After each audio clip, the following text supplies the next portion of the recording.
নারী।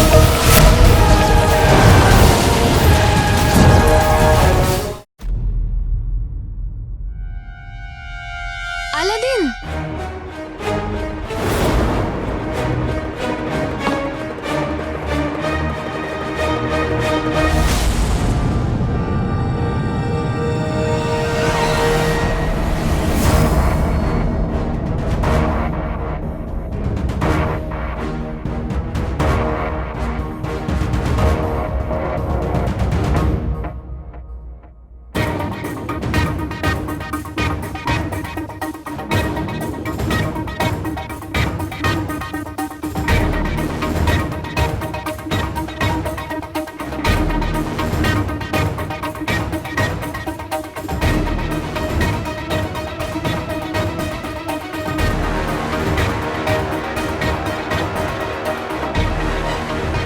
এতগুলো প্রদীপ, এটা কি করে বুঝতে পারবো যে এর মধ্যে জিনুর প্রদীপ কোনটা?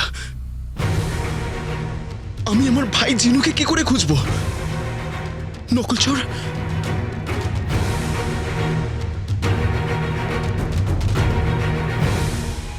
না, আমি কিছুতেই হার মানবো না। আমি ওকে খোঁজার জন্য সবকিছু করতে পারি, সবকিছু।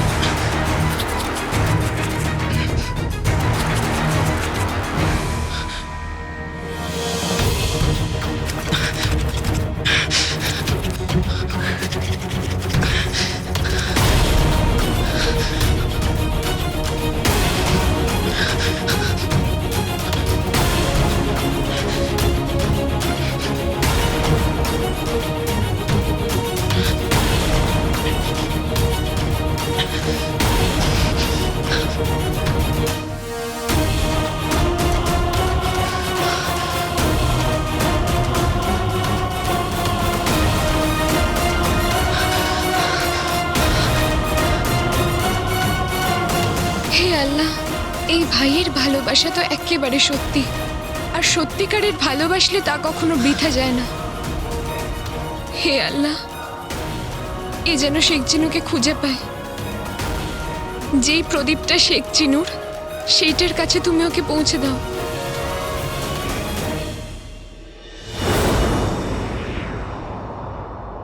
हवाओं ने कुछ कहा, वक्त है ठहरा,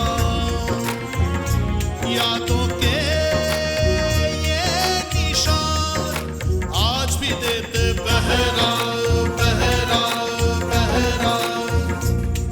भेजा है उसने जो खातिर तेरी, वक्त से पहले वो ना मिल पाएगा। आज़मा रहा है जो तुझे हो, वो ही तुझे उस पार ले जाएगा। सजदाए शुक्रा, सजदाए सबरा करता जा, सजदाए शुक्रा, सजदाए सबरा करता जा। घर आया है कोई, पैगाम लाया कोई, घर आया है कोई, पैगाम लाया कोई। देख जरा देख जरा देख जरा देख जरा देख जरा देख जरा, सजदाए शुक्रा, सजदाए सबरा करता जा, सजदाए शुक्रा, सजदाए सबरा करता जा, सजदाए शुक्रा करता जा, सजदाए सबरा करता जा, सजदाए शुक्रा करता जा, सजदाए सबरा। রুকসার,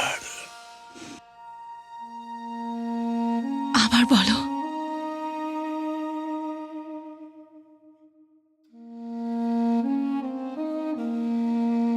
রুকসার, তুমি তুমি সত্যিই এসেছো নাকি আমি স্বপ্ন দেখছি? এ কোনো স্বপ্ন নয় রুকসার। তোমার ওমার তোমার সামনে দাঁড়িয়ে। তুমি তো যখনই বাড়ির বাইরে বেরোতে সন্ধে হবার আগেই ফিরে আসতে। এইবার ফিরতে 20 বছর লাগিয়ে দিলে।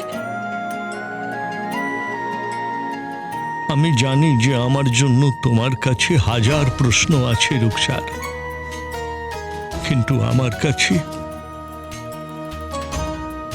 এ প্রশ্নের কোনো উত্তর নেই। শুধু এটাই সত্যি যে এত বছর ধরে প্রত্যেকটা দিন, প্রত্যেকটা মুহূর্ত আমি শুধু তোমাকেই মনে করেছি রুকসার। কতবার ভেবেছি যে সবকিছু ছেড়ে তোমার কাছে চলে আসি রুকসার, কিন্তু এই বিশ্বাসঘাতকের বদনামের জন্যই আমি তোমার মুখোমুখি হতে পারিনি, আমি তোমার কাছে আসতে পারিনি রুকসার। তুমি যদি না আসতে পারতে তাহলে একটা খবর পাঠিয়ে দিতে, বয়ে যাওয়া হাওয়াতে খবর পাঠিয়ে দিতে, যে সে যেন এসে তোমার রুকসারকে বলে দেয় যে তুমি বেঁচে আছো। আমি তোমাকে অনেক কষ্ট দিয়েছি রুকসার, কিন্তু আমি কি করতে পারতাম? বাদশার সেপাইরা কুকুরের মতো খুঁজে বেরিয়েছে আমাকে। না রুকসার, আমি বিশ্বাসঘাতক নই। আমার ওপর মিথ্যা অপবাদ দেওয়া হয়েছিল, আমি বাগদাদের সাথে বেইমানি করিনি।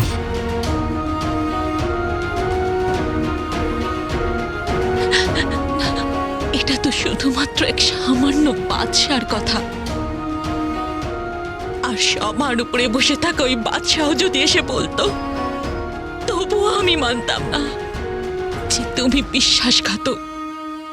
আমি প্রতিজ্ঞা করছি যে আজকের পর থেকে এই ছবি তখনই দেখব যখন এটা প্রমাণ হয়ে যাবে যে আমার স্বামী নির্দোষ। আমি ওখানে উপস্থিত ছিলাম, আয়নার পেছনে। তোমার এই প্রতিজ্ঞার জন্যই আমি বাগদাদে ফেরার পরেও তোমার কাছে আসিনি রুকসার। তুমি আমার উপর নজর রাখছিলে? নজর সেই রাখে যে নজর কখনো সরায় না।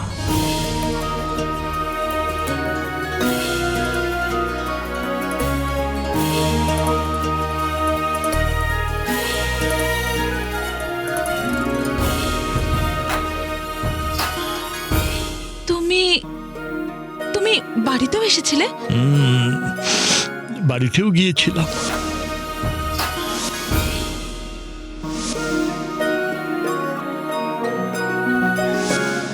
আর তোমার হাতে তৈরি শিমুয়ের পায়েসও খেয়েছি।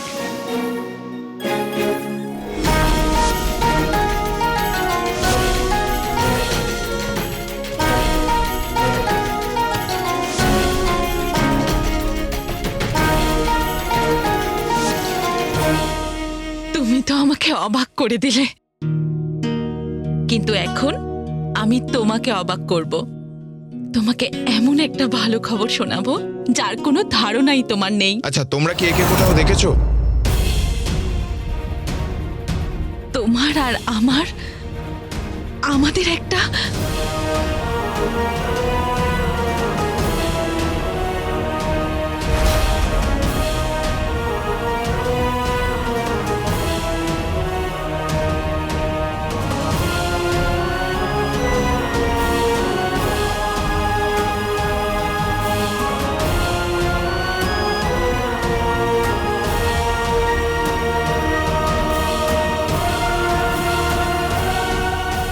জানি এই সেপাইদের জন্য তোমাকে যেতে হলো,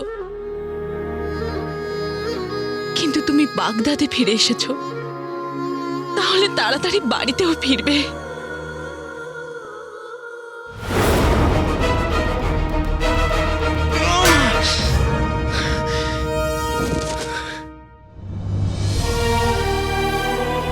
এগুলো আমার সাথে কি হচ্ছে নকলচোর? আমি যতই জিনুর কাছে যাবার চেষ্টা করছি ও আমার থেকে তত দূরে চলে যাচ্ছে নকলচোর। প্রতিবার মনে হচ্ছে যেন আমি ওর খুব কাছে আছি, কিন্তু তারপরে আমার ভাইকে চাই। আমি ওকে ছাড়া থাকতে পারবো না, মা ওকে ছাড়া থাকতে পারবে না। এইবার তো সত্যি মনে হলো যেন আমি ওকে এই সব কিছু ওই গুফোর জন্য।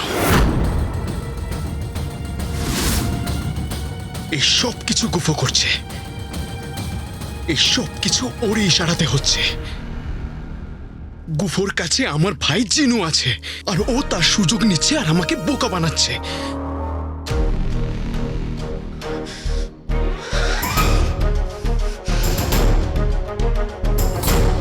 গুফো আমাদের দুই ভাইয়ের মধ্যে দেয়াল হয়ে দাঁড়িয়ে আছে, আর এইবার এই দেয়ালের ভেঙে পড়ার সময় এসে গেছে। আমি এবার জিনুর প্রদীপকে নয়, ওই গুফোকে খুঁজব। যদি ওকে পেয়ে যাই তাহলে জিনুকেও পেয়ে যাব।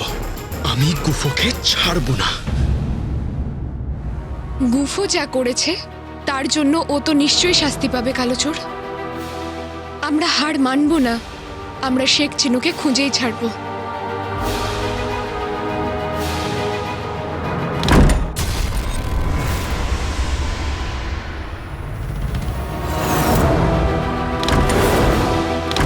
জোরে ধাক্কা দাও সৈনিকরা, জোরে! বাগদাদের শত্রুদের এত সাহস যে তারা প্রাসাদে ঢুকে পড়েছে। তারা আমাদের বাদশার সম্মানকে আঘাত করেছে। জোরে ধাক্কা দাও।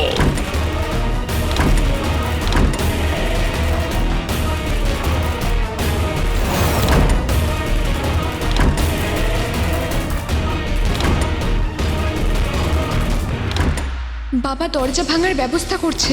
যদি বাবা আমাকে আর কালোচোরকে এখানে একসাথে দেখে নেয় তাহলে খুব মুশকিল হয়ে যাবে। আমি তাকে কি বলবো? না না, এটা হতে পারে না।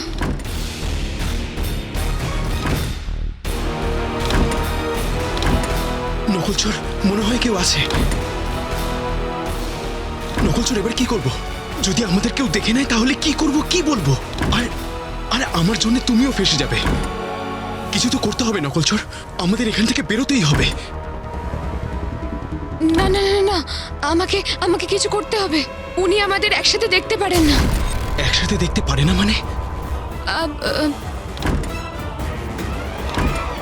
কালোচোর, আমার মনে হচ্ছে বাইরে সিপাহীরা আছে। ওয়াজিরে আলা আর মহামান্য বাদশাও থাকতে পারেন। কিছু করো কালোচোর।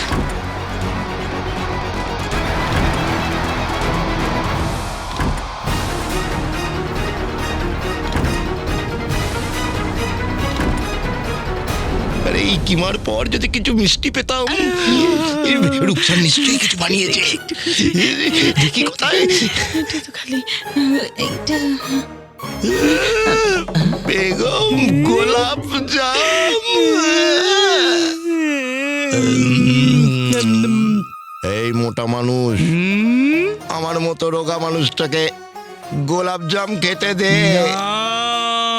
হে আমার ভালোবাসা, পৃথিবীর সব থেকে সুন্দরী মহিলা, তুমি কাশ্মীরের ফুল, আমার ভালোবাসা, গুলবদনের মা। এটা আমি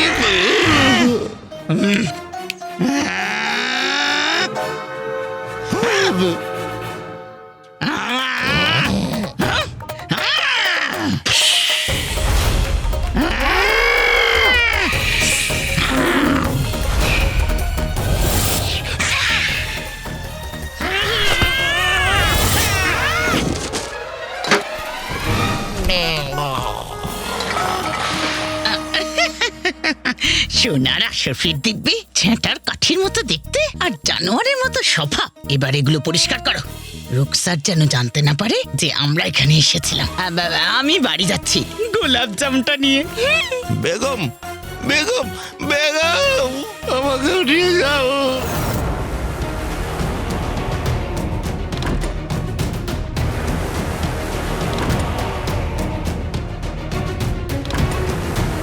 ওই দেখো জানালা।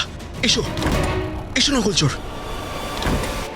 আমাকে আলাদিনকে এখান থেকে বের করতেই হবে। ও একবার এখান থেকে বেরিয়ে গেলে বাকি সবকিছু আমি সামলে নেব।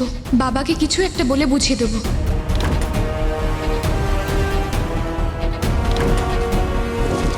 নকলচোর, ওখানে কি করছো? তাড়াতাড়ি এসো। কালোচোর কালোচোর তুমি যাও, সিপাহীরা এক্ষুনি চলে আসবে। যদি আমাদের একসাথে পালাতে দেখে তাহলে আমাদের পিছু করবে। আমি নিজের খেয়াল রাখতে পারবো, তুমি আমাকে নিয়ে একদম কখনো চিন্তা নয় করো নকল না। চোর, আমি তোমাকে এখানে একা ছেড়ে যেতে পারবো না। চলো আমার তুমি সাথে। যাও কালোচোর, আমার চিন্তা তুমি করো না। তুমি যাও এখান থেকে, কথা বাড়িও না।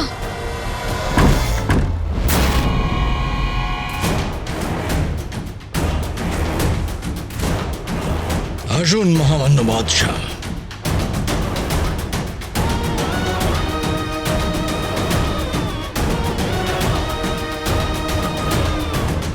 এটা দিয়ে তোমার মুখটা ঢেকে নাও।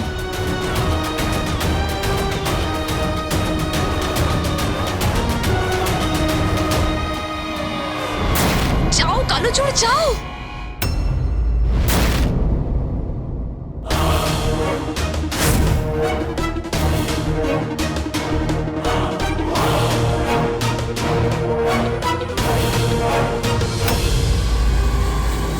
কালো চোর? মহামান্য বাদশাহ, এই সেই কালো চোর। কালো চোর?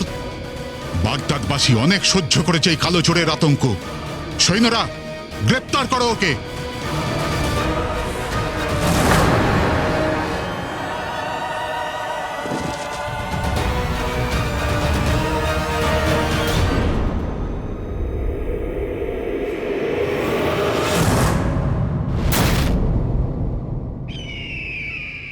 রাজকুমারী, তুমি এখানে?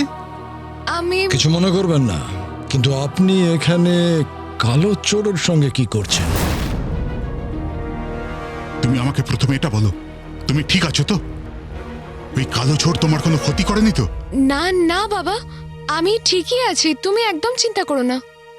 আপনাকে খুব চিন্তিত দেখাচ্ছে। এরকম নয় তো যে কালো চোর আপনাকে অপহরণ করে এখানে এনেছে? না না, ও কালোচোর ছিল না। তার মানে আপনি এটা বলতে চাইছেন যে মানুষটা এখান থেকে লাফিয়ে গেল সে কালো চোর নয়? ওয়াজিরে আলা, আপনার অনেক বয়স হয়েছে, আর যখন বয়স বেড়ে যায় তখন চোখের দৃষ্টি কমে আসে। রাজকুমারী, আমাকে কেউ এটা বলবে যে এখানে কি হচ্ছিল? আমি আপনাকে বলছি মহামান্য বাদশাহ, আমি আপনাকে বলছি, বাগদাদ আপনার আর এই প্রাসাদের সব থেকে বড় শত্রু কালো চোর আজ এখানে আমাদের প্রাসাদ পর্যন্ত পৌঁছে গেল।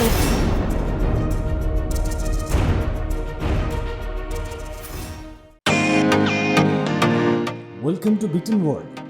How may assist you? নতুন ফ্ল্যাটের জন্য একটা স্ট্যান্ড ফ্যান আর কুলার নেব। এই পচা গরম থেকে একটু স্বস্তি চাই। বাজার চলতে সব ব্র্যান্ড তো আর ভরসাযোগ্য নয়।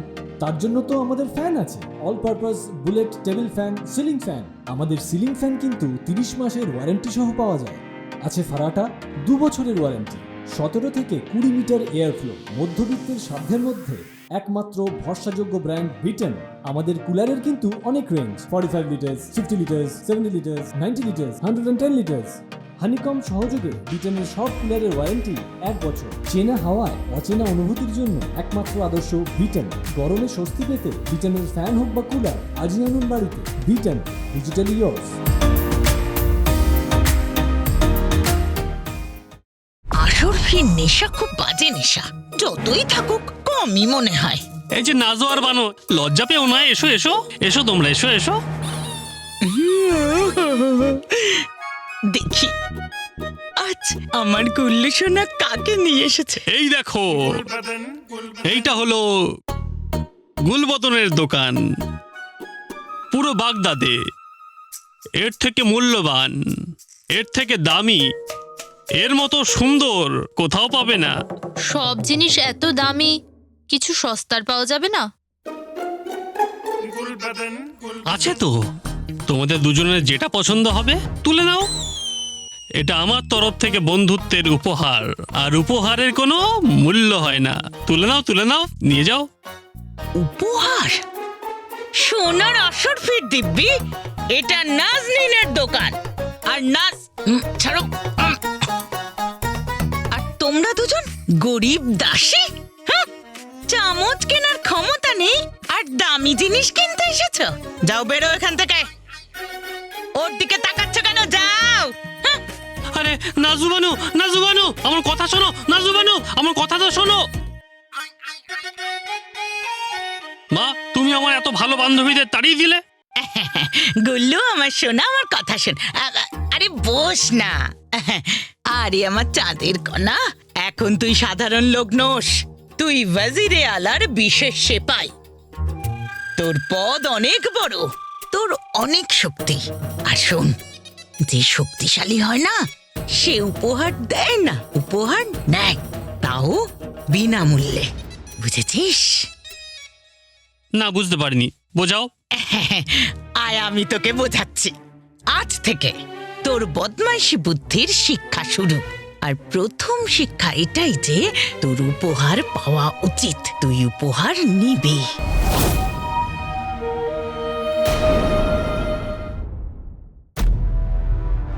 আপনার আর এই প্রাসাদের সব থেকে বড় শত্রু কালো চোর আজ এখানে আমাদের প্রাসাদ পর্যন্ত পৌঁছে গেল। আপনার নিশ্চয়ই কোথাও ভুল হচ্ছে ওয়াজিরে আলা। কালো চোর আমাদের দেশের কোনো ক্ষতি করেনি বাবা, আর ও বাগদাদের শত্রুও নয়।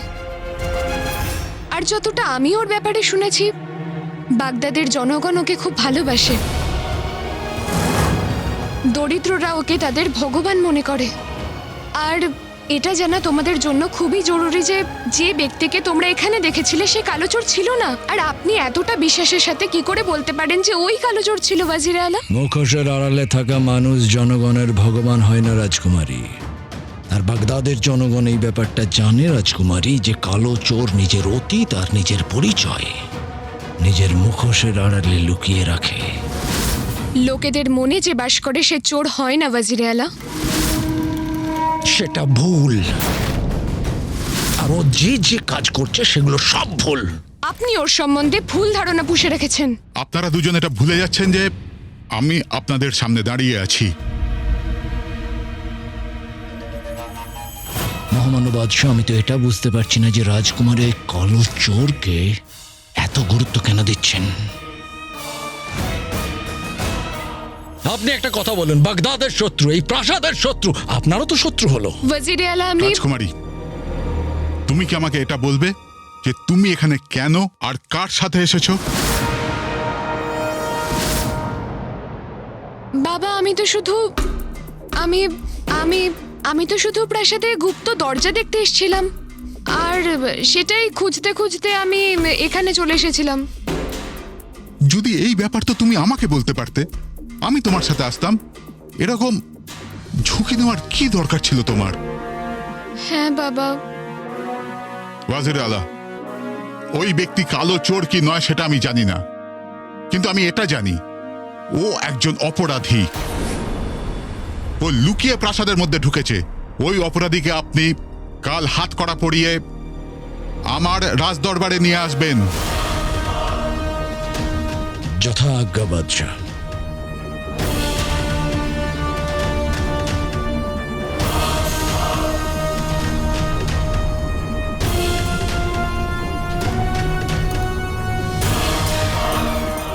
কালোচোর আশা করছি যে তুমি সিপাহীদের চোখে ধুলো দিতে পেরেছো, কারণ আজ যদি তুমি ধরা পড়ে যাও তাহলে আমিও তোমাকে বাঁচাতে পারবো না।